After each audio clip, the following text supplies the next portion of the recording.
Anda kembali bersama Pagi Indonesia pemirsa. Tim SAR gabungan kembali menemukan satu korban bencana tanah longsor di Kabupaten Majenang, Kabupaten Cilacap, Jawa Tengah pada Jumat kemarin. Jadi korban ketiga ini ditemukan dalam kondisi tewas tertutup kasurnya.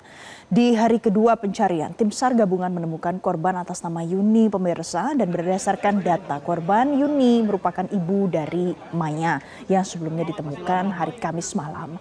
Proses evakuasi berlangsung sulit dengan menggunakan alat berat. Posisi korban tertimbun dalam tanah yang cukup tebal, dan di hari kedua pencarian petugas mendatangkan alat berat untuk pencarian. Data sementara 20 warga dinyatakan hilang dan masih dalam proses pencarian. Selain itu 16 rumah warga tertimbun longsor yang terjadi hari Kamis malam kemarin.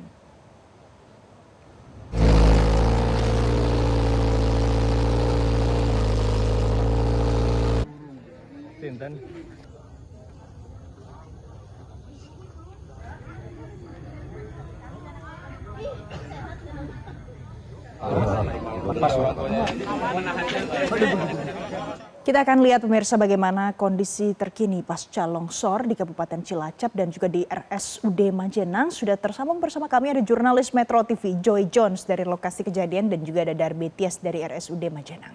Ya, kita akan ke Joy Jones terlebih dahulu pemirsa. Selamat pagi, Joy Jones, bisa Anda update apa yang menjadi fokus dari pencarian hari ini? Ya, Jason dan juga Valen, selamat pagi, dan saat ini saya berada di lokasi kejadian tanah longsor. Pemirsa bisa dilihat ya, proses evakuasi telah dilakukan tadi dimulai pukul 7 waktu Indonesia Barat, dan saat ini proses pencarian korban masih terus dilakukan. Update terkini terdapat 20 korban yang masih dalam proses pencarian. Alat berat pun diturunkan, tidak hanya itu saja pemirsa, juga ada ajik pelacak dan tim gabungan telah melakukan upaya untuk mencari 20 korban yang masih dinyatakan hilang. Pemirsa, untuk mengetahui informasi lebih lanjut dan skema apa yang akan dilakukan oleh tim gabungan untuk memaksimalkan evakuasi pada hari ini, telah bersama kami Deputi Bidang Penanganan Darurat BNPB Maijen TNI Budi Irawan. Pak Budi, selamat pagi. Selamat pagi, Mas. Pak, ini apa saja sih Pak yang dilakukan mengingat 20 korban masih dalam proses pencarian? Apa yang diupayakan oleh pihak BNPB dan tim gabungan? Tadi malam kita sudah melaksanakan rapat koordinasi yang semua stakeholder yang ada, dari Basarnas, kemudian dari Pemda, TNI, dan Polri. Kita lihat sekarang, ini jumlah personil yang membantu sudah cukup, ada sekitar 520 personil. Namun kita lihat bersama bahwa yang bekerja itu justru alat berat yang sangat penting untuk kecepatan penggalian tanah, sehingga rumah-rumah yang tertimbun sekitar 2 meter sampai dengan 5 meter itu segera bisa kita ketahui. Tadi malam kami minta supaya 4 itu dikalikan 2, jadi ada 8 alat berat. Tapi setelah pagi ini saya melihat kejadian yang sebenarnya di depan kita ini, maka alat berat akan saya tambah lagi 4 lagi, jadi 12. Di masing-masing titik sektor itu nanti ada beberapa alat berat yang khusus untuk menggali. Ya, Pak, kendala apa aja sih Pak yang terjadi di sini Pak? Apakah kedalamannya kah atau kontur tanahnya kah memang sulit seperti apa Pak? Oke, yang pertama ini adalah tekstur tanahnya. Ini tanahnya kan tanah longsoran, jadi sangat empuk sekali. Begitu alat berat masuk, kemudian dia akan tertanam ke dalam. Kendala yang kedua, ini cuaca. Cuaca tadi kami disampaikan oleh Kepala BMKG Cilacap bahwa hari ini akan terjadi hujan yang ringan menuju ke deras.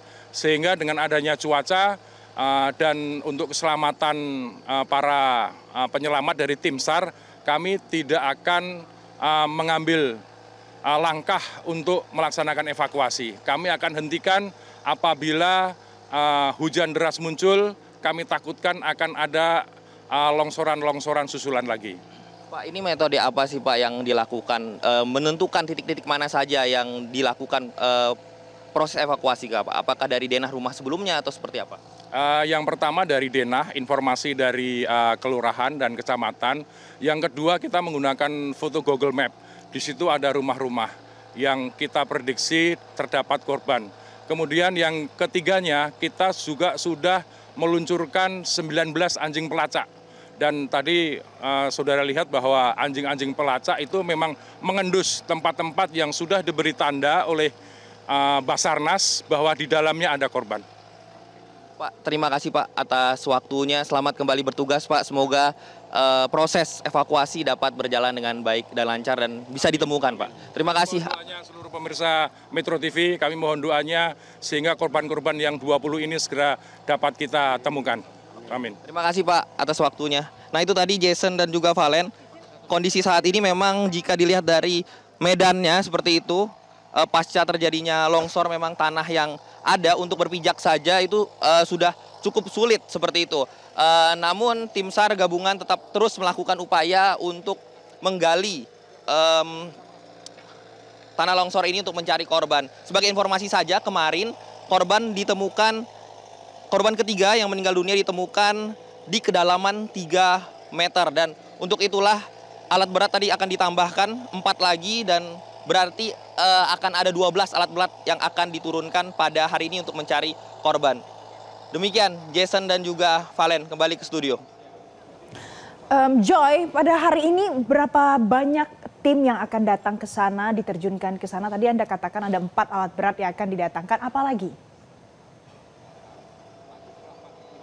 Ya, selain itu juga tim yang sekarang sedang bekerja sebanyak 520 orang. Berdasarkan informasi yang kami dapat, memang jika penambahan dari personil itu tidak akan ditambahkan, masih akan di angka 520 karena mengingat proses pencarian korban lebih maksimal jika dilakukan menggunakan alat berat. Oleh karena itu, hari ini alat berat yang akan diturunkan sebanyak 12 alat berat. Dan juga cuaca pada hari ini terlihat mendung dan diprediksi akan turun hujan dari intensitas sedang menuju ke deras seperti itu. Dan juga anjing pelacak juga dikerahkan sebanyak 19 anjing pelacak untuk mengidentifikasi atau untuk mencari titik di mana beradanya korban.